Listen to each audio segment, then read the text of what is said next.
Now our next topic is magnetic field intensity at the axis of a current carrying loop. ये current carrying loop है, इसके axis पर कोई point P है, इस point P पर मैग्नेटिक फील्ड इंटेंसिटी की वैल्यू फाइंड आउट करना है। लूप का रेडियस A है, लूप का सेंटर O है और लूप में पास होने वाली करंट I है। सपोज करिए कि लूप पर एक स्मॉल लेंथ एलिमेंट है जिसकी लेंथ है dl। अब यहाँ पर जो लूप में एलिमेंट में करंट है उसको इमेजिन करने के लिए मेरे पास एक रिंग है। सपोज करिए कि ये रिंग जो है ये पेपर के परपेंडिकुलर है ऐसे, और रिंग में ये जो टॉप पर करंट एलिमेंट है इसमें करंट का डायरेक्शन है आउटवर्ड्स।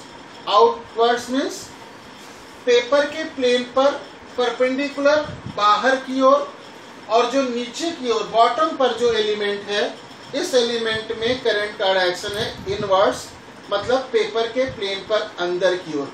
टॉप पर करंट का डायरेक्शन है बाहर की ओर, बॉटम पर करंट का डायरेक्शन अंदर की ओर, मीन्स लूप में करंट इस तरह से फ्लो हो रही है।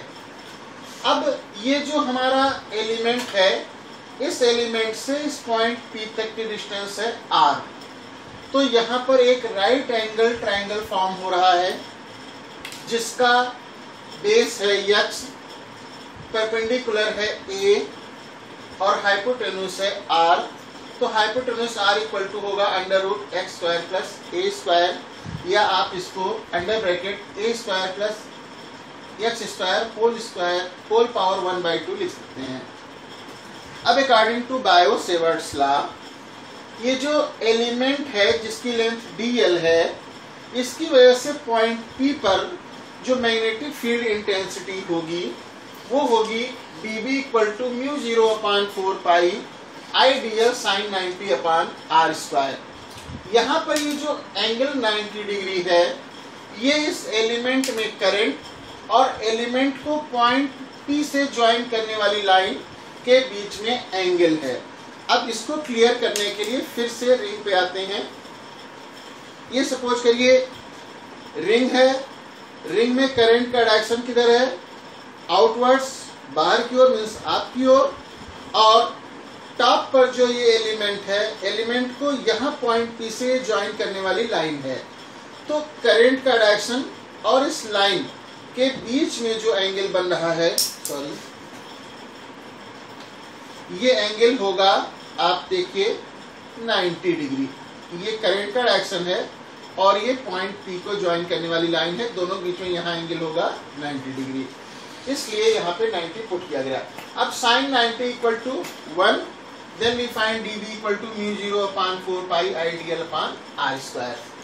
अब पॉइंट P पर ये जो मैग्नेटिक फील्ड dB है इसका डायरेक्शन ये जो लाइन है पॉइंट P से ज्वाइन करने वाली इसके जस्ट परपेंडिकुलर होता है और मैग्नेटिक फील्ड का डायरेक्शन पेपर के प्लेन में होता है।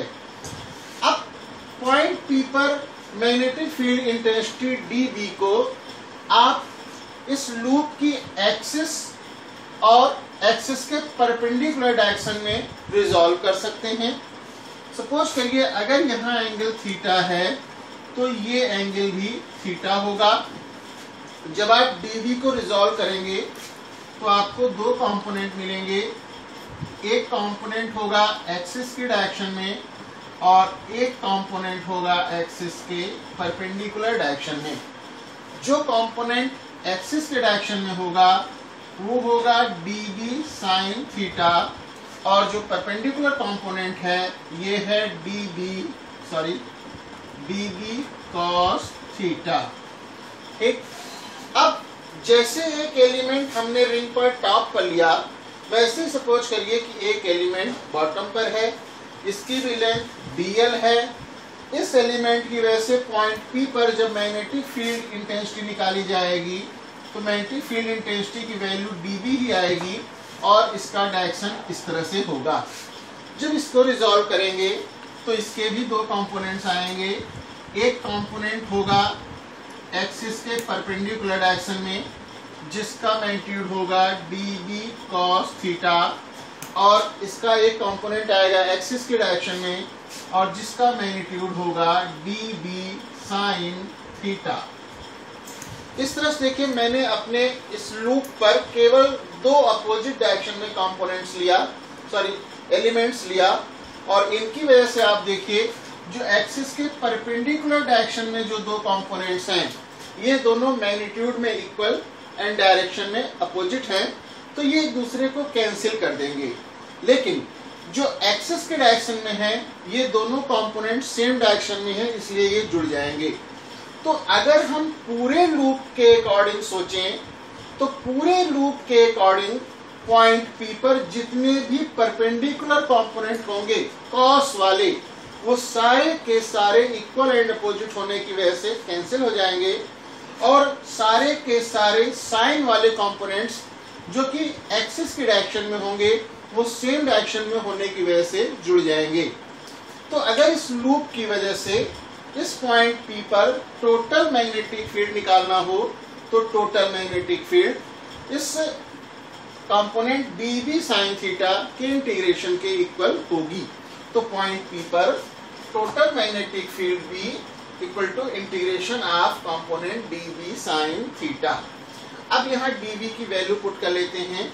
dB की वैल्यू है μ0/4 pi IdL/r²। Again sine theta के लिए आप इस राइट एंगल ट्राइंगल को देखिए, यहाँ पर बेस है x, परपेंडिकुलर है a और हाइपोटेन्यूज है r, तो साइन थीटा इक्वल टू हो जाएगा perpendicular a upon hypotenuse r, a/r।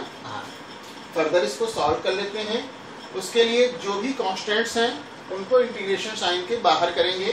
तो देखिए μ0/4 पाई I a अपान ये r3, इतनी चीजें बाहर हो गई। इंटीग्रेशन साइन के अंदर है केवल dl जो कि लेंथ ऑफ द एलिमेंट है। ठीक, नेक्स्ट स्टेप में b इक्वल टू ये पूरा का पूरा ऐसे कॉपी कर लिए। अब ये जो एलिमेंट की लेंथ dl है, जब आप इसको इंटीग्रेट करेंगे तो इसका मतलब है कि हमारे इस लूप पर ऐसे ऐसे जितने एलिमेंट्स हैं सबकी लेंथ को ऐड कर लेना।